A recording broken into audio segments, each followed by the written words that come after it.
Boa noite, irmãos. Paz do Senhor. Eu tô com muito medo de cair aqui atrás.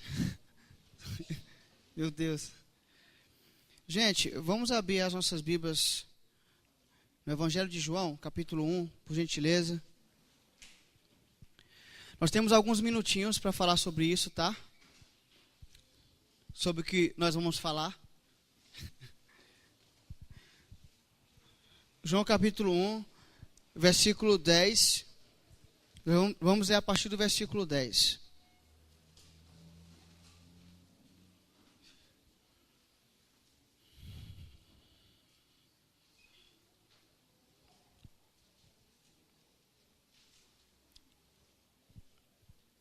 Amém? Diz o seguinte: o Verbo estava no mundo. O mundo foi feito por intermédio dele, mas o mundo não o conheceu. Veio para o que era seu, e os seus não receberam. Mas a todos quantos o receberam, deu-lhes o poder de serem feitos filhos de Deus, a saber, aos que creem em seu nome, os quais não nasceram do sangue, nem da vontade da carne, nem da vontade do homem, mas de Deus. E o Verbo se fez carne e habitou entre nós, cheio de graça e de verdade, e vimos a sua glória, como a glória do unigênito do Pai. Amém? Essa aqui é o cumprimento de uma promessa que Deus havia feito há muito tempo, primeiramente para o povo de Israel, que esperava o Messias, que esperava o Salvador, que esperava aquele que viria e libertaria Israel. É claro que depois nós ficamos sabendo que não era uma promessa só para Israel, era uma promessa para todo mundo. As pessoas foram sabendo disso aos poucos. Mas antes do Messias chegar, antes que eles se dessem conta de que o Messias estava ali no meio deles, quando eles pensavam nesse Messias, se pensava o seguinte: já havia muitos problemas para ele resolver. Quando ele chegasse, ele teria que resolver muitas coisas que só o Messias podia resolver. Coisas que só o Cristo poderia fazer. Nenhum dos profetas, Moisés não conseguiu, Elias não conseguiu, nem Isaías, nem Jeremias, nem os mais sábios como Salomão, nem os salmistas, nem o rei Davi, eles não conseguiram. Era uma coisa que só o Messias conseguiria fazer. E tinha muito problema para o Messias resolver quando ele chegasse. Um dos problemas era o seguinte: Israel estava sendo dominado pelo Império Romano. No ano 1, quando Jesus nasceu, era essa situação. E já fazia uns 400 anos que Roma estava subjugando Israel.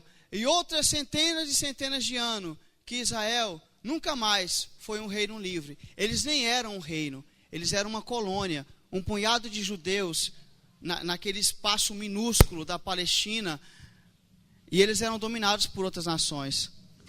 O Messias, ele teria que vir e libertar o povo. O Messias viria, libertaria Israel de Roma, tomaria o trono de novo, ele reinaria como Davi reinou, e ele iria conquistar muitas nações, muitos povos, e as nações veriam que aquele era o povo de Deus, e as nações seriam subjugadas a Israel. O Messias veio e resolveu nossos problemas. O Messias tem que chegar logo, porque nós estamos sofrendo muito. E ele veio. E ele começou a pregar para as pessoas. Ele começava a pregar: arrependei-vos, porque é chegado o reino de Deus. E o que é reino de Deus para as pessoas? O que era reino de Deus para um judeu? Reino de Deus era simples: onde Deus reina. Reino de Deus, onde o Senhor manda. Reino de Deus levava eles lá para os tempos do deserto, onde Deus falava: é por aqui, vamos, eles iam. Agora parava. Agora levanta, vai. Até a comida deles caía do céu, a roupa crescia junto com o corpo. Deus reinando, Deus mandando, Deus conduzindo o seu povo. O reino de Deus. E Jesus falava: se arrependam, porque o reino de Deus está chegando. Eu queria que vocês abrissem a Bíblia comigo em Lucas 17.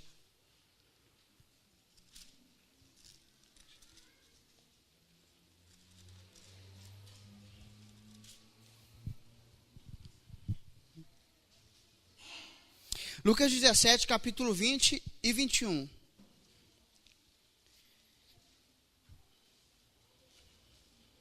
Quantos acharam, diga amém. Quantos não acharam, não achei, porque eu não venho na escola dominical. Brincadeira, não fala isso. Tudo bom? Vamos lá, gente.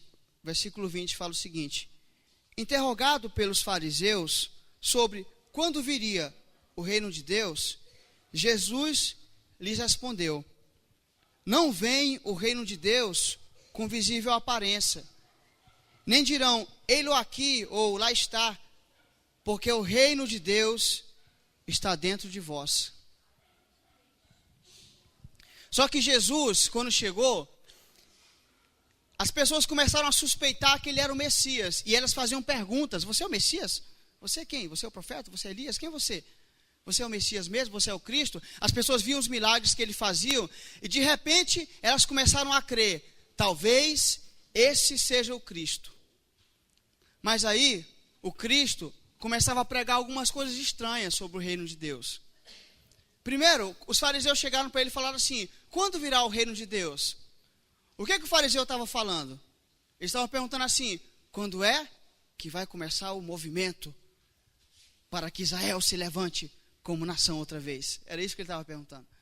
Quando é que virá o reino de Deus? Quando é que Deus se manifestará no meio do povo de Israel e levantará Israel de novo? Quando virá o reino de Deus? E Jesus fala: o reino de Deus, quando vir, as pessoas não verão, porque ele está dentro de vocês. Mas dentro das pessoas, não pode ser Jesus.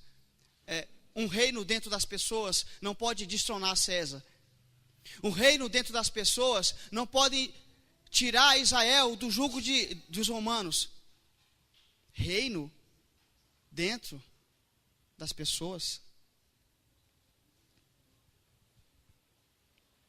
E as pessoas se questionavam muito, porque eles não sabiam o que Jesus veio fazer. Pense comigo, o que você pensaria se alguém falasse para você: olha só, gente, no ano que vem, no ano de 2014, o Filho de Deus virá em carne e habitará no meio de nós. O que vamos pensar sobre isso? Bom, a primeira coisa que ele vai fazer é acabar com a fome no mundo. Afinal, ele é o Filho de Deus encarnado em um homem. Ele irá acabar com a fome mundial. Uma coisa que ele vai fazer também é acabar com corrupção. Ele irá resolver nossos problemas. As pessoas que são pobres não vão mais ser pobres, elas vão ser ricas. Elas vão ter o que comer sempre. Quando o Filho de Deus vier, ele vai resolver nossos problemas. Mas, quando Jesus veio, as pessoas ainda continuaram passando fome no mundo. Quando ele veio, Roma continuou subjugando Israel. O mundo inteiro nem conheceu sobre ele na época. As pessoas nem sabiam que ele estava lá. Ele concentrou a sua pregação, o seu ministério, naquela regiãozinha da Palestina. Você sabia que se você fizesse um círculo nos lugares onde Jesus viajou, você vai descobrir que ele não viajou mais de 320 quilômetros? Israel já era minúsculo naquela época. Porque ele está chegando e ele não está resolvendo os nossos problemas. As pessoas achavam que precisavam de um líder político, de um grande rei como Davi. Elas pensavam que precisavam de um grande prefeito, acabando com a fome em Israel. Elas pensavam que precisavam de um grande líder que iria levantar Israel de novo e trazer a glória do povo de Deus. Mas eles não precisavam disso. Os homens estavam precisando de um Salvador. Não era de um rei novo, de um prefeito. O homem, a humanidade, clamava por um Salvador. E foi isso que ele veio fazer. Em Lucas, no capítulo 19, versículo 10, Jesus vai falar assim: porque o Filho do Homem veio para salvar o perdido. Mas espere, Jesus, você não veio para fazer Israel crescer de novo? Você não veio para resolver nossos problemas? Ele veio salvar os perdidos. E Lucas, o Evangelho de Lucas, irá mostrar Jesus como o Salvador. Lucas, ele vai ser enfático nisso. Quem é o perdido? Você pergunta para Lucas. E Lucas vai dizer: todos são os perdidos. Quem ele veio salvar? E Lucas vai dizer: ele veio salvar todos. É por isso que no Evangelho de Lucas tem tantos nomes, detalhes em datas, detalhes em geografia, detalhes no nome das pessoas. Eu lembro que nós estávamos estudando o livro de Lucas e a gente tinha um dever de casa para fazer. Cada vez que nós encontrássemos o nome de uma mulher ou menção de mulheres que seguiam a Jesus no livro de Lucas, nós deveríamos pegar aquele versículo e interpretar. Nós demoramos muito, porque tinha nome e tinha menção de muitas mulheres. Isso é muito estranho, porque nenhum outro profeta era seguido por tantas mulheres. As mulheres eram marginalizadas em Israel. Elas não tinham voz. Mulheres não podiam ser discípulas. Elas não podiam seguir um profeta de perto. Isso não era comum. Mas Jesus era seguido por muitas mulheres. Porque, diferentemente de outros profetas, esse parava para escutá-las. E os fariseus falavam: não sente com esses pecadores, eles são sujos, são imundos, e você está comendo com eles. E ele fala: mas as pessoas que estão sadias não precisam de médico. Quem precisa de médico são os doentes. E ele sentava e comia com os pecadores. Parábolas a respeito do perdido, que só são encontrados no livro de Lucas. A parábola do filho pródigo, por exemplo. A dracma perdida, só tem no Evangelho de Lucas. Ele queria dizer: ele veio para todos. E os marginalizados têm nomes no livro de Lucas. Eles estão lá, eles têm voz e eles têm nome. Porque o Salvador veio para eles. Ele havia chegado. E Lucas? Quem mais perdido do que Lucas, né? A maioria dos estudiosos acham que provavelmente Lucas é o único escritor gentil do Novo Testamento. Ele mais que ninguém sabia o que era ser marginalizado pelos judeus. Um homem letrado, sim, um médico, sim, mas não era judeu. Não tinha descendência judaica. Não era da linhagem de Abraão.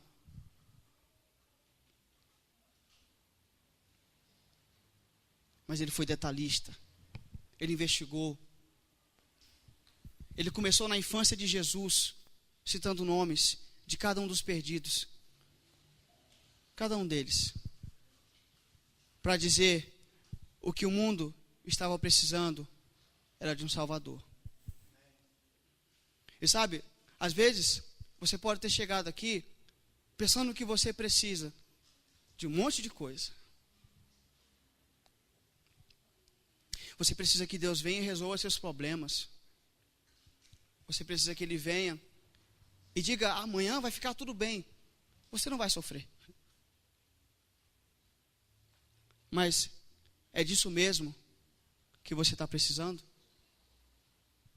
Eu vou te dizer o que a humanidade precisa. Ela precisa de um Salvador. Os homens precisam de um Salvador. Nós precisamos de um Salvador. Sabe o que mais me intriga nesse Salvador? Eu mal consigo acreditar que Ele realmente se fez carne. Ele estava aqui, de carne e osso. Ele estava andando por aí e as pessoas podiam pegar nele.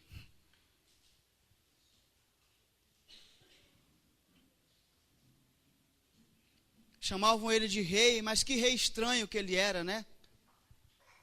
Reis estavam dentro de seus palácios, trancafiados. Mas esse rei andava por aí e as pessoas podiam conversar com ele. Não se engane, meu querido. A principal necessidade do homem é de um Salvador. E Jesus fala assim: busquem primeiro o reino de Deus e a sua justiça, e as demais coisas vos serão acrescentadas. Você está lutando por acréscimos, mas Deus quer te dar o que é essencial. Deus quer te dar o que você realmente precisa. E quando Jesus falou que o reino de Deus estava dentro de nós, o que ele quis dizer com isso? O que acontece se eu falo para você o seguinte: o reino de Deus é onde Deus manda, é onde os valores de Deus são seguidos, é onde não se aplicam valores humanos, só valores de Deus. É isso que é o reino de Deus. O que quer dizer então, quando Jesus fala para você, o reino de Deus está dentro de você? Ele está dizendo que os valores de Deus estão dentro de você. Ele não está dizendo apenas que você foi salvo. Ele está dizendo que o Salvador está morando dentro de você. Nós conseguimos entender isso? Você não acha estranho o Salvador morar no coração das pessoas e o comportamento não ser modificado? Você não acha estranho nós falarmos o reino de Deus está dentro de mim e os meus valores não serem mudados? Meu Deus, eu daria tudo por aquele sapato. Meninas de 13 anos, Deus, eu preciso muito namorar, Ele é o amor da minha vida, eu não posso viver sem Ele. Ela nem sabe o que é amor da vida. Pessoas que passariam por cima de qualquer coisa para chegar em seus objetivos. Pessoas que mentem em seus trabalhos. Que dizem, eu não estou, quando está. Que colam na prova, quando estão na escola. Conseguem sair escondidos sem falar para os pais. Conseguem mentir para a esposa. Você não acha estranho o Salvador morar dentro de nós e o nosso comportamento não ser modificado?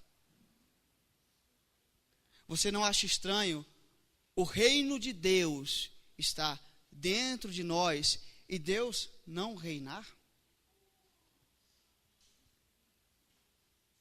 Nós gostamos quando Deus vem e resolve nossos problemas, não é? Nós gostamos muito. Mas nós não queremos aceitar o caminho que Ele trilhou. As pessoas falavam para Jesus, seja o rei, vamos te proclamar rei. E Ele falava, não, eu sou o Salvador. Porque o caminho que o Salvador trilharia era diferente. O Salvador tinha que se entregar. O caminho do Salvador levava ele até a cruz. Mas as pessoas queriam dar outro caminho para Jesus. Porque nem elas mesmas se lembravam. O que elas estavam precisando era de um Salvador. O Salvador tinha que ir para a cruz. Ele tinha que estar lá, naquele dia, naquela tarde de sexta-feira, morrendo pelo meu e pelo seu pecado. Morrendo para que eu e você estivéssemos hoje sentados confortavelmente, escutando uma palavra e pensando se vamos ou não praticá-la.